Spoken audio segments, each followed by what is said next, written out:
Welcome to a special edition of Legends Live as presented by the National Basketball Retired Players Association, the home of our NBA and WNBA legends. I'd like to remind all our viewers you can submit your questions during the chat, and we will get to those before we wrap up. Without any further ado, you can already see our special guest here.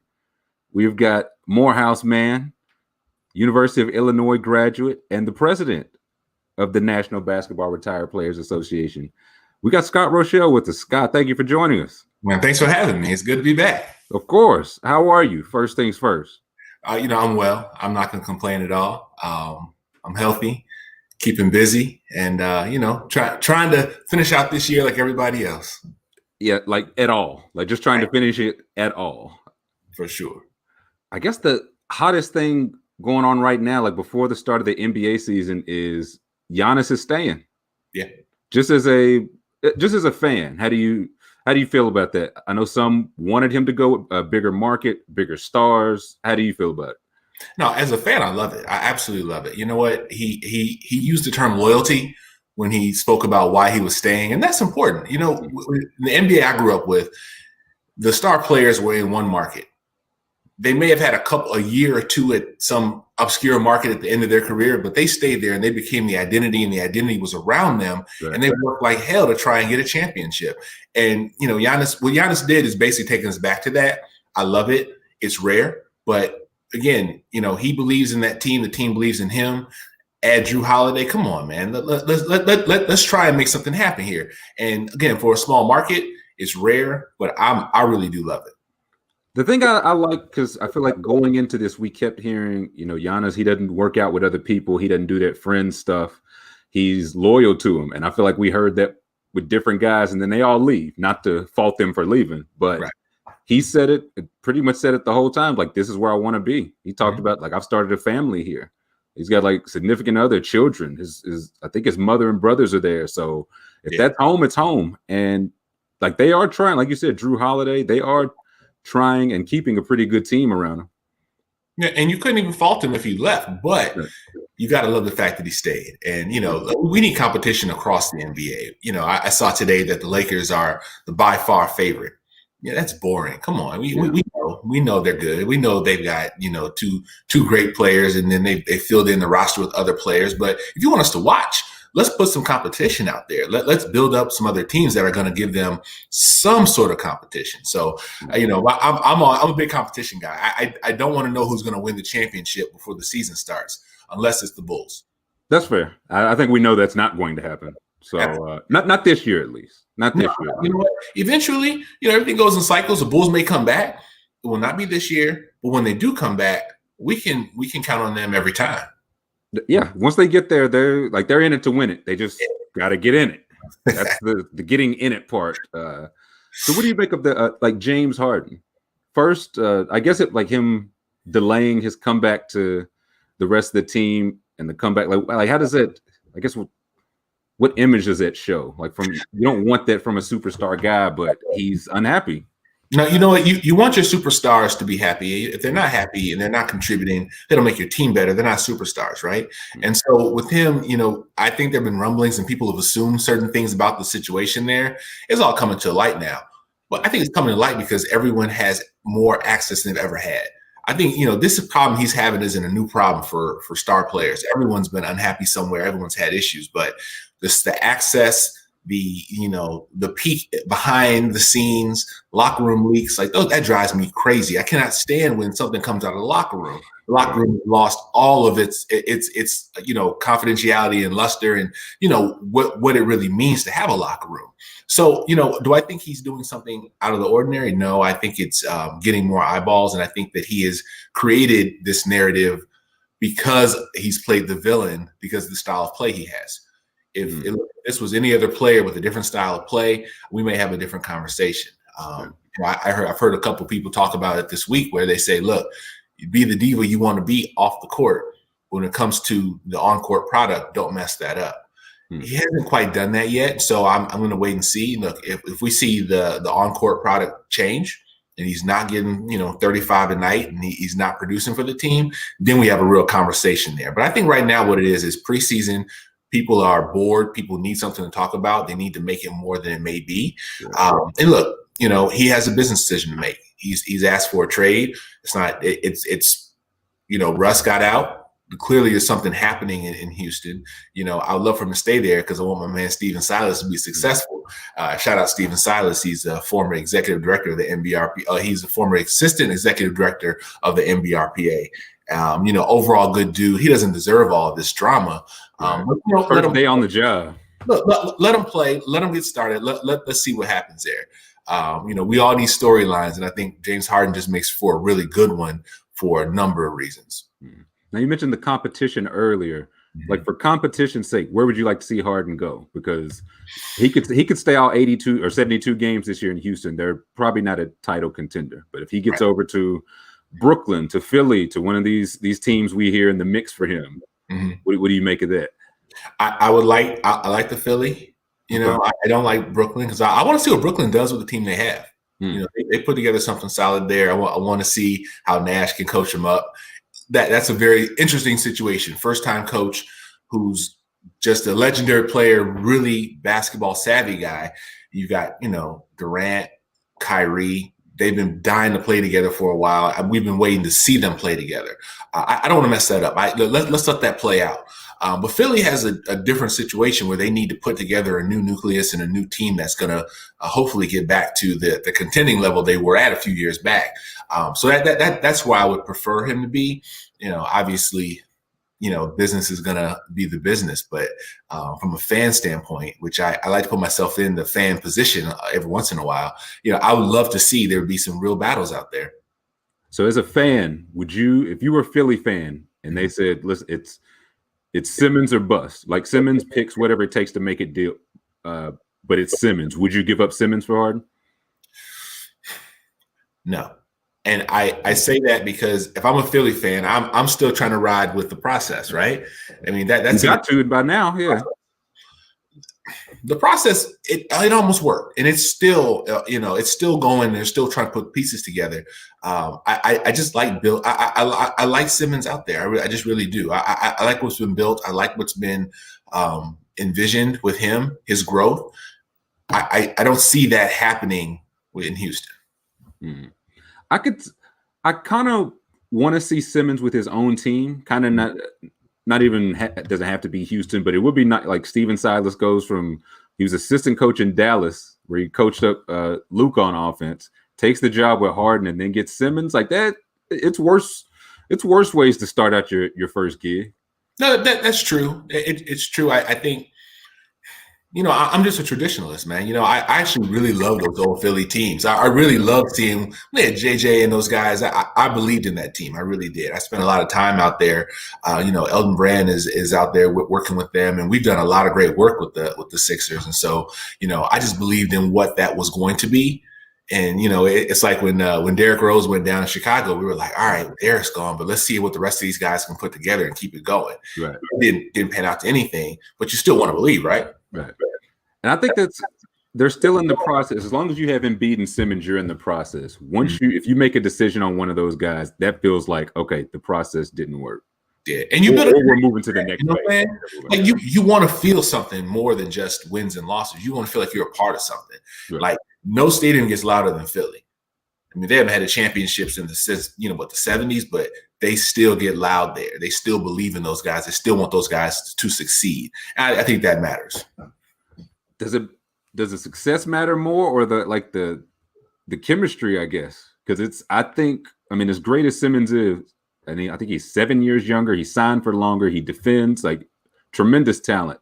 Right. If they have James Harden and Embiid right now, these next 2-3 years, that's a championship contender. Like a legit championship. And Simmons, I think they can get there. Yeah. But we've just seen that there are no windows. Like, we can't bank on Simmons and Embiid for 10 years, same way we couldn't bank on Russ, KD, Harden, Penny, and Shaq, anybody. So I think if push came to shove, I would do the deal just because I think I can win a championship these next couple of years. But I hate myself for like the next 8 years. It would have you got to get at least one. Because every single all defense team, every single triple double Simmons makes, it's like, oh man, wasted. Yeah. Let me ask you. No, go ahead. No, I was saying absolutely wasted. Something that's been coming up a lot just with different teams is like team culture, like and what like different team cultures are, and it's like is Daryl Morey going to bring his culture to Philly? Was James Harden the culture all along? Like Miami gets talked about a lot of culture, Spurs culture, and the more I think about it, I think the culture is just getting good talent. That feels like a decent part of the culture. Yeah, I think culture is led by players. It's led by veteran voices, strong voices, people who've been there before. You look at Udonis Haslem in Miami. I mean, that's culture. Miami's got culture because they've got Lonzo Mourning, strength. Karan Butler went back to coach there. That's culture. That's player driven culture. I can't see a GM or a president and putting culture together for a team. It really has to emanate from the players. Now, a coach like Popovich can put his expectation out there. But let's look at the Spurs culture. It was basically executed by really great players who understood and bought into it. Right. So, we can talk about, executives all day long, but I'm a player person, man. The players are the ones who make it, who decide to give in and really commit and make it work and keep it and keep each other accountable. Okay. You brought up your Bulls earlier. What are we thinking the Bulls do this year? New coach, new GM, pretty much the same players, but what are the expectations for the Bulls? I'll be honest with you, there aren't much. I think that what we've seen now is a lineup that basically, that we're going to put the lineup together and give them a couple of years to develop. The young guys are out there. They're going to start from scratch. I have so much, faith in the new team that's coming in now, the new management team that's coming in to show us something, and then they'll work with the best with what they have. I like the draft picks. I like the young guys. I think Kobe is a tremendous talent. He's done really well. He did really well under the old coach's system. I think with a better system, he's going to be tremendous. We want to see it develop, but it's going to take a couple of years, and it's going to be rough. But we're going to see them gel as a team. Again, it's going to come down to the players, committing to being the guys. We've got some years to do that, because I think that when you change over with the coaching staff and you really do a rebuild like that, especially in a place like Chicago, we're in no rush. We haven't been competitive in a very long time when it comes to NBA competitiveness, right? So make it work, do it right. We don't want to try and do it again. Right. Okay. Counterpoint. Why don't they trade everything for James Harden? Oh God, come on, man. You and this James Harden. Come on, you're killing me here. Listen, I want more good teams in the East. That's really all I want. I just want more good teams in the East. I'm sick of it. I'm sick of a 7 seed with 39 wins. I want superstars. I think Jimmy Butler had the right idea. Right. East, then West, then East, and he stayed East. Like, I like that. Durant came back East. I'm looking for the East to be competitive as well. I believe that the East is competitive. I'm looking at Miami. I'm loving what they're doing down there. People have said that they got to the finals because of the bubble situation alone. That's a chip on their shoulder now. Now they got to prove it. Now they got to come back and do it again. I think they're going to do it. I love watching Jimmy Butler play. Wish we could have made something happen when he was here in Chicago, because he embodied what we wanted out of that team, that toughness and that grit, that, we're just going to ball no matter what. Homegrown guy. It's just it was a good fit for us. And so, when you see a guy like that really give it up for the city, you follow that person. So, Jimmy's got a bad rap in a couple places he went, but I think after a while you start to figure out, I don't think it was Jimmy. I think it was the fact that people didn't want to rise to the level that he was willing to go to. Right. With a real old school tenacity and a focus on just getting the job done. Yeah. And the thing, like you mentioned, I can see how that would be, hard to play with or build around or whatever. But you kind of see the alternative. Like the teams that he left haven't really been doing that much better with it. Like maybe you do need some of that.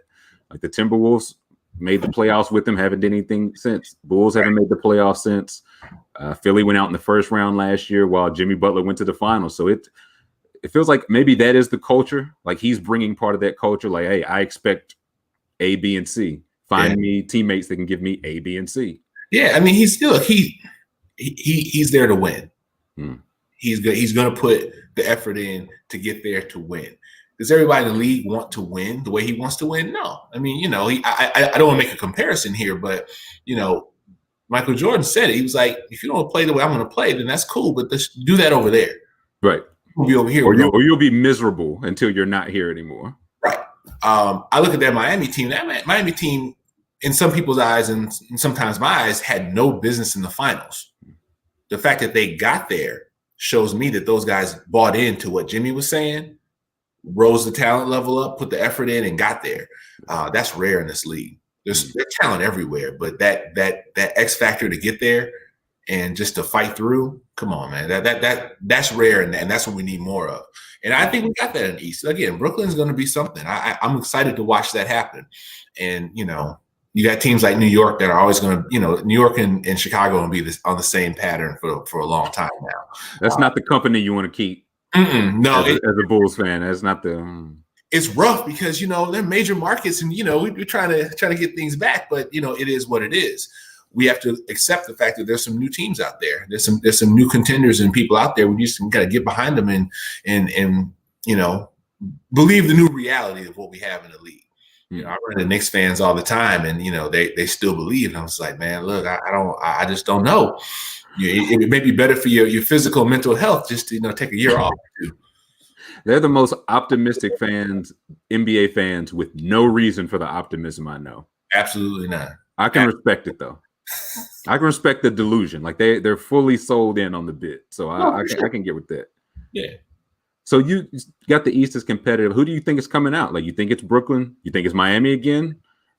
Boston, haven't even mentioned them. Milwaukee, like you said, made some changes. Mm-hmm. I'm gonna ride with Miami again. Okay. Once you figure out what it takes to get there and you have a taste for it, I feel like those guys are going to do what it takes to get there. They're going to continue to build, to grow, and that hunger is going to be important for them. Mm-hmm. I think it's going to take Brooklyn a couple of years. You don't just put a team together and then get straight to the finals and win a championship. I mean, even LeBron had to, every time he moves around somewhere, it takes him a couple of years to get that team. Yeah, at least one lump, yeah. Yeah, the trophy room, right? He may make the finals, but you win once you have the time to gel and put a real team together and a team mentality together and a culture. And they haven't been getting treated fairly. Like, as you mentioned, people are saying it's like a fluke or whatever. Yeah. And the way they ran through those teams, that's why it's like they swept the Pacers. They smacked the Bucks in the mouth. That was a gentleman's sweep, and beat the Celtics in 6, I believe. So they weren't shooting 80% from 3, getting lots of fluke shots. They were just going out and whooping teams. So I don't think it wouldn't surprise me to see them back in the finals. As of right now, I lean toward Milwaukee. I lean toward it just being their year. Yeah. Because as you mentioned, like the olden day, you kind of take your lumps. And if you look at Giannis's career, that's kind of just what he's did. Like they didn't make the playoffs for a while. We're getting put out in the first round. Then they were dominant. They lost in the conference finals to the champion, but they had last year was their setback. I feel like every team has like that one we should have won and we didn't. Yeah. So how they bounce back from that? I think I go Milwaukee out east. Mm-hmm. Who do you have coming out of the West? You know who's coming out the West, man. Come on now. You know. The Nuggets? No. I was gonna say it feels obvious Lakers, but last year I thought it was obviously Lakers, and the Clippers got a lot. I mean, rightfully so, but I just haven't heard any Clippers hype this year from a lot of the people that were like, "Oh, it's easily the Clippers." If you're the Clippers, you have to get better from what you had last year. Last year wasn't enough. Clearly, you have to get better in the offseason. And I think people were waiting for some sort of splash or something to change, and not much has changed. They actually lost pieces, and so it's hard to look at the Clippers and see them as a contender anymore. It looked good on paper, man. Look. A couple summers ago, they put that team together. Everybody, oh man, LeBron's in front. Yeah. LA. He went to LA wasting his time. No. Some people were saying it was a Clippers town. I didn't say that, but some were saying that it was a Clippers town. There were a lot of people saying it was a Clippers town. I think they did that just to be contrary, just because they hate LeBron so much, and they just didn't want to see what he was putting together work out really well. And so then here we go again with another championship season for them, raising the trophy. And now Lakers fans everywhere. I'm finding Lakers fans all over the place. It's like, Where y'all been the past few years? I was gonna say y'all like they come out and they've got like the old Lakers, like the old Kobe jerseys. So they fans. It's like I just haven't seen you, and it's good to see you. Like it's been 7-8 years. Good to have you back amongst us. Yeah, you know what I'm saying? Like Phil in New Haven, Connecticut. Look at you in your Lakers jersey. Like, oh, stop. You was there for Slava Medvedenko. Okay, all right. Okay, so who's give me a sleeper out west then. Lakers are the favorite. That's boring. Give me who's a sleeper team? Who's somebody that if they came out of the West, you would not be like totally surprised? Portland. Ooh, okay. Why Portland? So I like storylines. First of all, I love what Dame does. Dame's been the underdog. He's been overlooked. He's been playing like a madman his entire career. People are finally starting to see him. Steph went down, and Dame stepped up and said, "Look, this is I'm the guard out this way." Sure. And I think in the bubble he showed what he was worth. You add that, you take Melo, and look, who can't like Melo and what he's done to come back and really turn into a different kind of player. He was never a bad player. He was going into systems where I think it was twofold. I think the systems didn't work for him, but his mentality didn't work. Right. You're humbled a little bit. You come back, you figure it out, you start playing. It's like, all right, he's back. He's still here. He's doing well. You love that story. If you love basketball, you love the Carmelo story because the adjustments were made. He's back. He's contributing to a team. I'm pulling for that team. I really like them. That's a good one. I leaned in. I guess it's not even really a sleeper, but Denver, another one, just kind of building, just chugging along. They're really young, just adding Michael Porter Jr., who, if they just unleash him this year, there's no telling what he's going to do because he's looked scary good. Yeah. That's why I didn't use them as a sleeper right now. They're going to be more competitive, but they're not sleeper because we know they're good. Right. Yeah. The thing some of the player culture, I think Dame sets that perfectly. Like you mentioned, the player sets the culture. He sets that. Like he comes in, he talks his talk, but he walks his walk. For sure. He will release a rap song. He'll also send you home in the playoffs. And if you're going to talk the talk, you get to walk the walk. Yeah. And players follow that, right? Players want to see somebody out there who's doing that. I mean, right. if you put that effort in, and you, especially for a little guy, right? For the guard, I mean, when you see a guard that's killing like that and just has that heart, everyone has to follow through. Everyone has to step up and be that player on the team. So we need more of that in the league. In my personal opinion, we need more people. I want to see Isaiah Thomas get back in here and mix it up. He was that perfect kind of player where little guy, big heart. Got things done out in Boston. And, obviously the injuries were tough, but he embodied that. Everyone wanted to fight harder because the littlest guy on the court was fighting the hardest. Right. So a question here from Hawkman 7795 says, who's more likely to win MVP, Steph or Dame? Dame. I love Steph Curry. I love the player he became. He was too small. He couldn't make his own shots coming out of college. All the scouting report, he proved everybody wrong. It's Dame's time. It really is. And I think if the voters see the work he's done in the growth and the ability to lead a team, I think it's his time. Steph's going to have to get back into the swing of things. He's going to have to play without Clay. He's got a different team. Who knows what's going to happen in Golden State? I mean, he's not going to have the dominance around him in the structure that he's accustomed to. I think Dame is primed to win MVP before anyone else right now because of the work he's been putting in, the momentum, and the storyline of people have been seeing that. And it works for the league. It works for the fans. I think hopefully it works for the sports writers. Yeah, that's the big one. We'll see because it almost feels like with who lost MVP last year, I feel like I know who's going to win it next year. And it's never a bad idea to give it to LeBron. Like he could have 10, but as you mentioned, you do got to have some part of the grasp of the media. Do you is that fair? Is it fair for that to go into MVP consideration? Do you think? Absolutely not. Absolutely not. Every year there are questionable decisions and there are things that happen on the media side, and you wonder, do these guys actually watch games? Right. Are they actually ever bounced a basketball? I know that's a controversial take. Do you have to be a basketball player to know basketball? No. As a basketball player, are you better equipped to be able to judge these things and see? Yes, I've always felt that. I've always felt that players should have more of a voice in these type of things because they know who they don't want to face. Right. You know, they know who's going to give them buckets. They know who Right. they don't want to, you know, saying they know on the nights when they have to get a little more sleep to show up for a guy. Those little X factors, those things matter. It matters a lot more than someone sitting around taking analytics and trying to figure out, okay, well, you know, on colder days, his shot falls a little more From the left queen. Yeah. I mean, why are we still talking analytics in basketball? You know, take it over baseball. Right. Let's see. Got a question. I guess not even a question. A demand from Kenneth McReynolds. He says, "Scott, can I get a hoodie like the one you have on?" Shout out Kenny McReynolds. Kenny McReynolds is my mentor, man. Kenny is a good dude. Kenny helped me get into this sports game. He's been instrumental my whole life. And for that reason, if we can find one small enough for you, Kenny, I got you. We'll see what we can do. We'll get the one headed your way, Kenny. Yeah.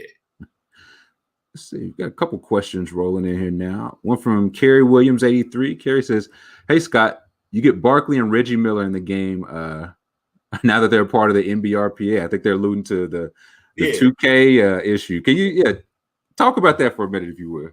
Oh, absolutely. So, you know, we have a great deal with the NBA and as such, NBA 2K is a licensing partner and they support us. And, you know, we've been working with them for 10, 20 years now, just getting all the players, all the former players you see in the game. You know, it's a great relationship. We've got players coming in every year who are new to the game. We're doing our best to get players in. Every once in a while, you get a couple guys who, you know, are part of the association. They support us. They do all the work, and, you know, and they get with us, but they may have a business reason why they want to hold out or try to figure out their own deal. And, you know, he mentioned Barkley and Reggie Miller. I'll take them separately. You know, Barkley was on this show a few weeks ago. Barkley is all about the NBRPA. He's made his demands. He's like, look, I need $1 million to come to NBRPA. Look, Ronnie 2K, if you're watching this right now, come on, Ronnie. Let's talk. Come on, Ronnie. No, you know, I give Ronnie a hard time, but the reality is that Ronnie and those guys, they support us like crazy. You know, we get so much support from 2K and all the things that we do, whether it's our community events, all those type of things. But Charles has his position. We're still working through it, Kerry. I mean, you know, we're working through it. We're talking. We're trying to get this thing done. The first step was getting Barkley in his membership up to date. He's done that. He's with us now. Reggie Miller has his own reasons. Reggie Miller has, you know, his own business reasons as to how he wants to do his own deal. That's up to him. I will say this for the other 1,000 players we have in the licensing program, it's working well. Everyone's really seeing the growth in the revenue that comes in from it. And look, it's so nice to have the players featured in this game. I mean, I run exclusively with the 96 Bulls. I mean, that's cheating, man. No, it's not cheating, Come man. on. It's nostalgic for me.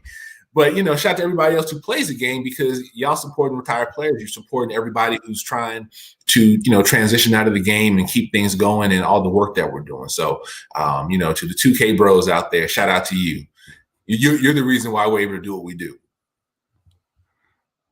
Let's see what else we got here. Got one from Nee Ofori. Hope I said that right, Nee. Do you think the NBA will be able to replicate the competitive feeling of the 2020 All-Star game? You know, I think that format has to stay. That format was amazing. Players got after it. Everybody was, you know, nobody left early. I'll tell you, the All-Star game has traditionally been the least watched game I've ever been to and you know, physically in person.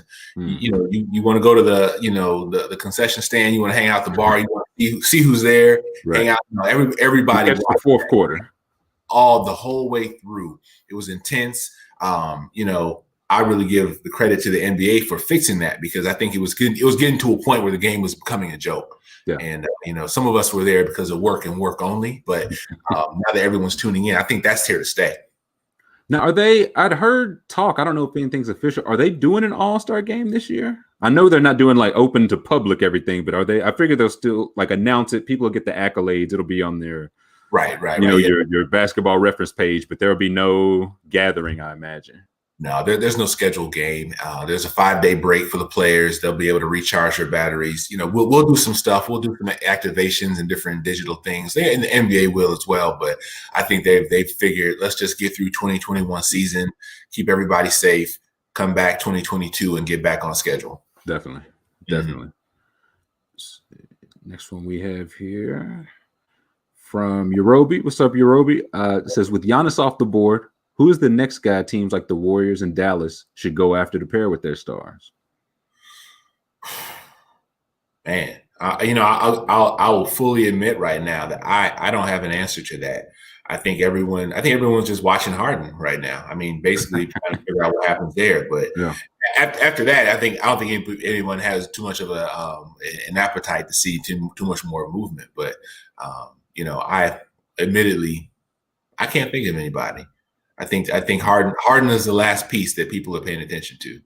Yeah, it kind of shifts. Like it was Bradley Beal for a while. Then he was like, I'm good. He's good in Washington for now. It moved on to Giannis. Yeah, exactly. It moved on to Giannis. Giannis got the money too. Now it's on Harden. So we'll see after that. I will say, I just want to put this in the universe to be messy. Let's go. I think Golden State will have a little cap room yet, and Kawhi hasn't re-signed with the Clippers yet. I'm just saying. That hasn't worked. Yeah. But bro, it's a long way from San Diego up to Oakland now. It's a long drive. But if they're willing to hold up practice like the Clippers are to make sure that he gets the 94 Yukon up the road, then I think it could work. I put it with you adjust around your superstars, right? The Clippers did not. It appears the Clippers did not adjust around their superstars. Well, if you ask PG, there was no adjustment made at all. But Paul George was just there to have fun and make friends, and I think Paul George had a great season by those two measurements and only those two measurements. No, the brother had a better offseason. I'll put it that way. His agent had the better offseason. That's one thing I wanted to ask you. Yeah, what's up? If you are, and we'll get to C-Mag just a minute. I won't forget about you. As a legal person, does Paul George really need an agent? No. You know what? This has been on my head and my heart for a long time right now. Max players are max players. There's no negotiation.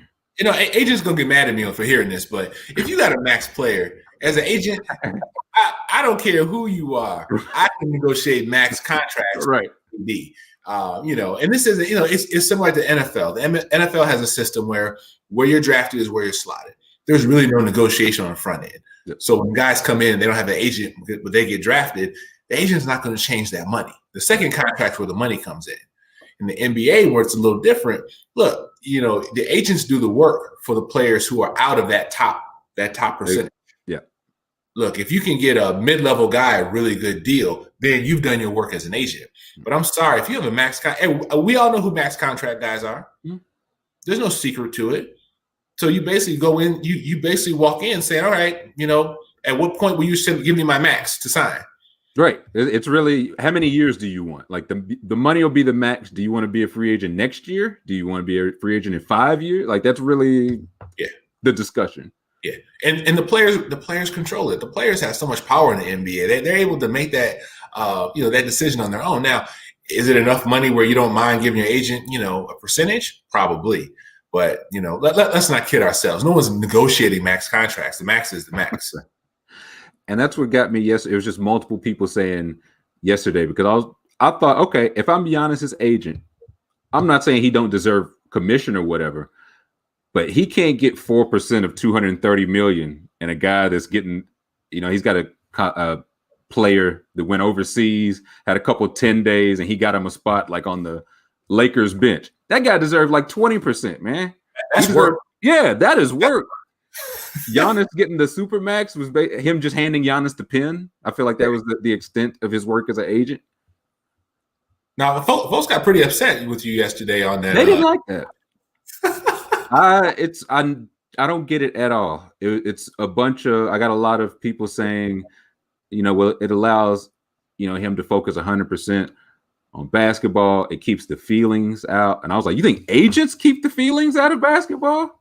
Not at all. It's like they find endorsements I don't know how Nike would have ever found Giannis without his agent. So no, you know what? Let's separate it. You got your marketing agents, then you got your NBA player agents, and people don't understand that. Okay. You know, your marketing agent, that person could do some work. So there's some work that comes in on that. If you're just an NBA player agent and you got the max guy, you know, the work came in getting that guy to sign with you. Right. That's your work's done. The work, but that's crazy work in its own right. Absolutely. Once that guy signs with you, good. But you know, I wanted to jump in that yesterday with you on Twitter, but you know, see the way my job is set up. Listen, it was for the best. They were getting very upset. A lot of agents follow me, or NBA players follow me. It appears, but yeah, agent Hive. You know, I want to get spicy sometimes, but I have to remember, like, oh, you don't want to bird up on you because it's easy to get fired up on Twitter because there's so much that's thrown out there that just makes no sense at all. Zero. And you just want to say, man, I know better, so I could just help you out here, but then it just spins out into something else. And you know, eventually I'll be held accountable for my tweets. You will too, but it'll be a whole different conversation. A bridge will cross to when we get to it. Yeah. For now, the living's good. Yeah, exactly. Let's see, find C Mag's question. There we go. C Magson 35 says, what was the single best offseason move? I say Jrue Holiday is the best move because it solidifies what Milwaukee needed to do in order to get over the hump. I think if they get over the hump, it's because of the Jrue Holiday addition, honestly. I like that's a good one. I think I'll go. I like the Chris Paul move. I really like from a Suns team that's like pushing and pushing, still really young, and they were like, listen, like not only can we upgrade a point guard, we can get one of the best of all time, still playing all-star ball. Yeah, went all in. So I like that move. That's probably my vote. I gotta agree with you because what does Chris Paul bring? Culture.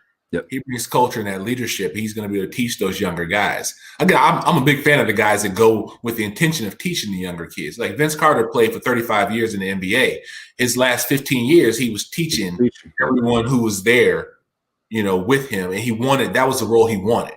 Like he cherished that role. He's like, look, I'm not going to help you win this game. I'm going to help you win down the road because I'm going to take Trae Young. I'm going to make him understand things that out of trouble. Tell them what to look for. Yeah, man. Again, players control culture, and that's so important. So yeah, I feel you on the Chris Paul. I do. Sure. I don't know if you've seen the video of him not even getting into it with Ayton, just yelling at DeAndre Ayton like Chris Paul does. That's just what Chris Paul does, and DeAndre Ayton is just looking like we got 80 games of this dude. But like you said, it's one of those things. He'll hate it now. First round of the playoffs, and it's like they cannot stop DeAndre Ayton. It'll be like, yeah, listen, Chris Paul's in his ear telling him go to work. He's got 35 points, so that'd probably be my vote for the best move. Yeah, what you saw in the video was leadership. That's all it was. Yeah, and it's I don't know if DeAndre is used to that, and it's not a knock on him, but once like Chris Paul has a Chris Paul type of leadership, there's no practice for that. You know what? Name 3 coaches in the NBA who could chew a player out and have it matter. And that's like coaches. It's just a different culture. It's a different game. 100%. If you get a proven vet who's there who's going to show you something, 3-4 years down the road, that's going to show in the way DeAndre's playing.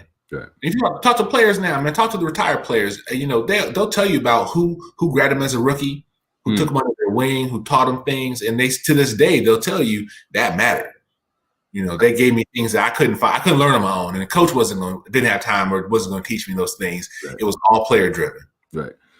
And that's one of the things I really enjoy asking the guys because and for the most part, they'll bring it up on their own. Like you said, they don't forget who took them under their wing. They don't forget their rookies when they got a little age in the league, something that BJ Armstrong and I talked about last week. He's an agent, and I wish this discussion was going on last week. I would have asked BJ, like, BJ, man, come on now. You're Derrick Rose's agent. He won MVP. Like, what did you have to say? Like, what was the negotiation? No, shout out BJ. I appreciate him stopping by last week. Yeah. BJ's a good dude, man. He transitioned well, And for him to be doing all the great things he's doing now, man, I love it because I grew up watching BJ. He was, he was the young guy on the team that was full of vets who were doing great things, and he stepped up and held his own. So, he's always got a special place in Chicago Bulls fans' hearts. I wish we knew more about his agency work. We don't talk enough about it. Right. We don't talk about enough that one of our former players is, a super agent who represents former MVP and is doing great things out there.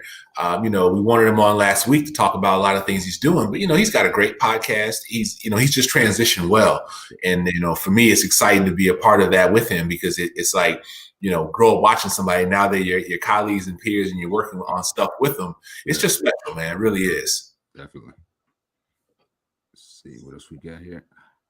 The favorite part of the 2020, I'm guessing just the entire weekend, like 2020 All-Star weekend that was up in Chicago and was 1 degree, if I remember correctly. Very cold. That was my least favorite part. Favorite part? Yeah, what was your favorite part? Well, I think. Oh man, it was crazy because for us that was the All-Star to end all All-Stars, right? It was the largest All-Star we'd ever had. It was in our hometown, so we did parties. We went from Tuesday to Sunday, and I would say my favorite part of it was probably the tip-off party on Tuesday because no one else was doing anything that night. We had something going on, and we got it in pretty good. It was so good that there was a former retired player came in as we were walking out at like 3 a.m.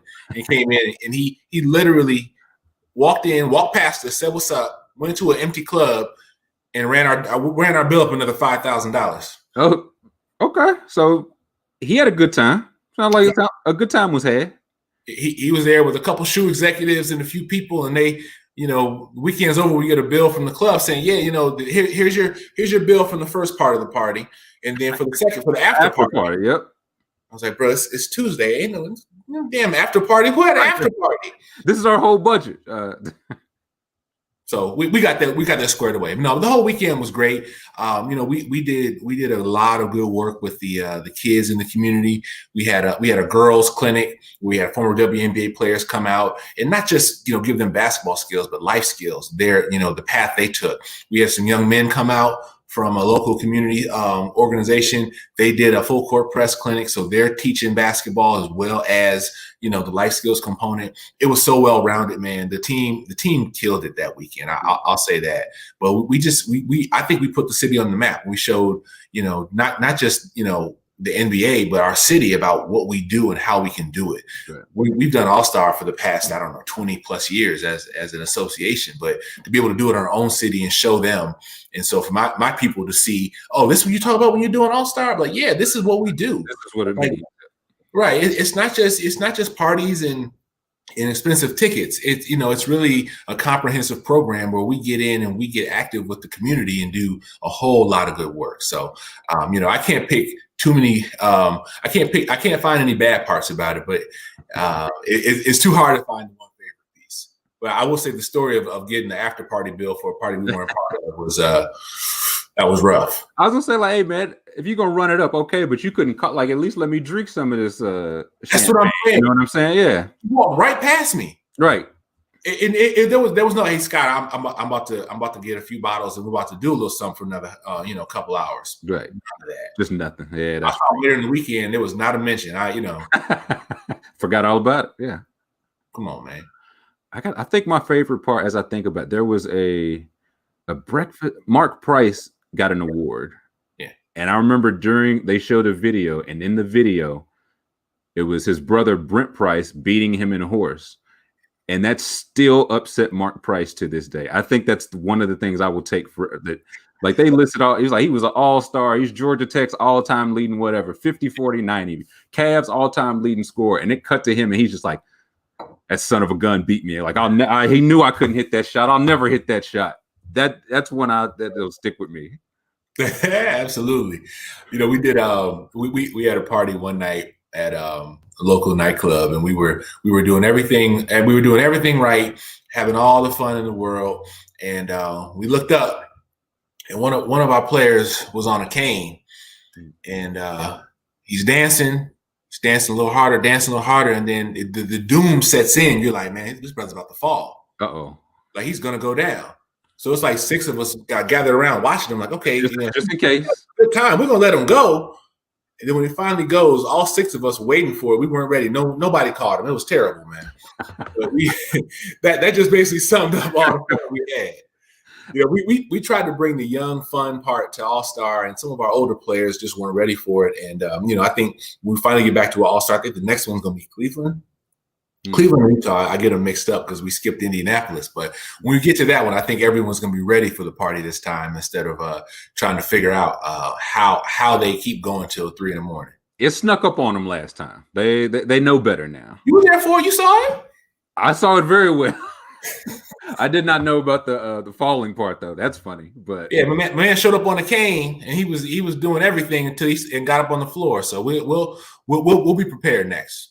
Definitely. Next question we have here. Got one. So P is in the house. What up, So P? It says, which group is prouder of Antoine Walker, UK or the city of Chicago? Also, which place more likely contributed to the creation of the Walker Wiggle? So I'll start by saying the wiggle had to come from his Chicago swag. I can't. I agree with that. Yeah. I'd have to concede that. Right. He's still back in the city doing good work. So we're proud of him. But, as a UK fan, I'll let you answer for that piece because you all may have your own feelings about the way you all, got buckets and championships. Oh, yeah. Twan, I mean, forever a legend in Kentucky. Like he came out, was legit one. I think he went 5th or 6th to the Celtics, was one of our guys, like started scoring 20 a game, started making all-star teams. Bounced back, like reinvented himself as the Heat on the Heat, won a championship, brought out the Walker Wiggle to close out the championship. So it's worked well. Like Chicago put him in UK's hands. I think we took good care of him, passed him on to the league, and I think we both, like proud parents, Chicago and UK both claim Antoine. Yeah. I think I saw a stat where there's like 37 former UK players in the NBA, like right now. Like, how do y'all continue to just be proud of players when 20 per season go into the NBA? It's really the best part because now I can just turn on a game and I'll just watch whatever Kentucky player's playing. Like it don't matter. It's like, okay, who's do I want to watch? Boogie and John Wall. Let me see what Devin Booker's doing. What's AD doing? The New York Knicks is entirely Kentucky players, so it looks like I'll be watching a lot of Knicks games. Charlotte, Sacramento. So I love it. I look forward to getting at least one cat on every team. So I mean, but at the same time, so when you watch your actual Kentucky team play, do you know who those players are a year in, year out? Or do you have to watch 3 games to learn them? Listen, it takes more than 3 games. Like this year, it's been a rough start, but it's 11 new players. So it's my whole thing. I try to learn like 2 players a game. Like, okay, him with the afro, that's Boston. Okay, I can remember that. Right. You just learn them game by game. By the end of the year, you got the names with the numbers. I see like the UNC or Villanova, it's like, man, watching that guy go 3 or 4 years. I'm like, I wonder how that feels. That's something else. But yeah, it's a learning process every year, but it's a fun one, except for this year. Right. Yeah. Everybody's got to reload. But here's the thing: by the time you get to SEC tournament time, you'll be ranked in the top 10. You'll be good. Yeah, that college basketball regular season matters the least of any sports regular season. Right. Any sports regular. So I can't get too upset over it. Like we're still playing this way into February. There's some cause for concern, but for sure, it's not even Christmas yet. Before we close out, I did want to ask, you brought up Legends Care. There was a graphic you had tweeted either today or yesterday with just like you open it, one of those like open for a surprise. Yeah. An entire list. So can you tell maybe a couple things about what Legends Care has been able to accomplish this year? Absolutely. So we've been committed to the community and working, through some existing partners and building new partnerships in the community space just to build out what we can do to help people. Like when, around March, everybody was down. Everybody's trying to figure out what's next. What do we do here? And so we kind of kicked into gear and said, look, we're sitting on so much resource. We have so many things here. Let's get out. Let's start donating. Let's get warm clothes to the homeless. Let's get, we have athletic gear all over the place. Let's get things to the kids. Let's start, just the outreach was amazing. Right. But through that, we also have our normal channels. We were doing, our scholarship program, $250,000 a year. We kept that program going this year. It was really important this year because people honestly are trying to do their best to, to stay in school, to stay focused. So that $250,000 we gave out in scholarships was it just hit differently this year. And then, next year we're going up more. It's going to be $260,000. And then we got another pool of money just for HBCU scholarships we're giving out. But, really this year has just been about giving back. We found ourselves in a fortunate position because although our operations changed, we were still able to operate. And we just shifted over to doing as much community outreach as we could. I mean, we've got, turkey giveaways we do through our chapters each year. We sent masks to our players, and little things like that matter. And you'd be surprised how many people just couldn't get their hands on good masks. Good. We did it as a feel-good thing. Hey, we're supporting you. Guys are reaching out saying, man, thank you. I not only do I have a mask that I can wear, but I have a mask that represents me and my brand and my logo, who I am. Mm-hmm. So, and we continue to do things like that. But every once in a while, you have to remind people that we're a public charity. We're doing good work. It's not just basketball. It's not just stats and highlights and, hot takes and stories and controversies. Our players are doing real work. We have a hunger program we do for all 12 of our chapter cities, give out hunger grants, for food drives or turkey giveaways, all those things. Every year we have 100% user rate for every chapter. They all use those grants and they all do great work. This year was no different. And so, we consider ourselves, stewards of the community. The players have always been doing this. Without us, the players will still do it. The players will still always be out doing their thing. So if we can organize it and kind of bring it all together into one Legends Care brand, it's better for everybody because I think we can do more as a unit. Definitely. And one last question I got to ask you. I ask everybody. Mm-hmm. You got to give us something for the playlist, man. You got to give us a couple, a song or two. What's going on? What's in the office, in the car, wherever. What are you listening to these days? You know what? I got Gibbs on repeat right now. Okay. I'm not gonna pick one song. I let the whole thing ride. Just all of it. Right. It's good music right now, man. It's just we need good music. We need something positive to hang our hats on, and that's it right now for me. I ride with Freddie Gibbs. Okay. We'll throw some Gangsta Gibbs on the playlist. No problem. He's earned it, right? Absolutely. You gonna tell him he's not on the playlist? I'm not gonna tell him that. No. No, we're good. But that'll do it for this week's Legends Live. Scott Rochelle, thank you so much for joining us. Thanks for having me, man. Of course. Got new episodes live every Thursday, 5 p.m. on NBA Alumni's Twitter, Facebook, YouTube, and Twitch. I'd like to remind viewers you can watch replays of any episode at legendsofbasketball.com/legendslive.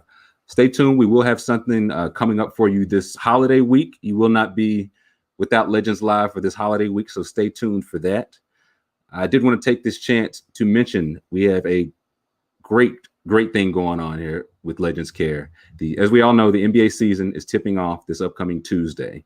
So I would like to encourage, ask, plea, pray that anybody under the sound of my voice right now, if you are able to do so, please give $22 by 12/22. Again, 12/22 is the deadline. If you can give $22, you can go to legendsofbasketball.com/donate now. The proceeds will be going toward the Legends Care Community Assist programs across the country, doing a lot of the great work that Scott just mentioned. And I have some good information. I won't say who told me, but I've received word that an anonymous donor is going to match the first 500 donations up to $11,000, meaning if you give your $22, it'll be double. You'll really be giving $44 because the donor's anonymous. So we don't know who that is. Also, if that's not enough, donors who minimally give the $22 by 12/22, you'll be entered in a drawing where one lucky donor will win the Clyde Drexler jersey you can see now on your screen, that beautiful red. It is a 22 throwback Mitchell & Ness Clyde Drexler Portland Trailblazers jersey. So if you're able to give 22 by 1222, be greatly appreciated. Hashtag give 22. That'll do it for this week's Legends Live. Thank you to Scott Rochelle for joining us. Thank you to Bridget behind the scenes. Thank you all for watching, and we will catch you next week.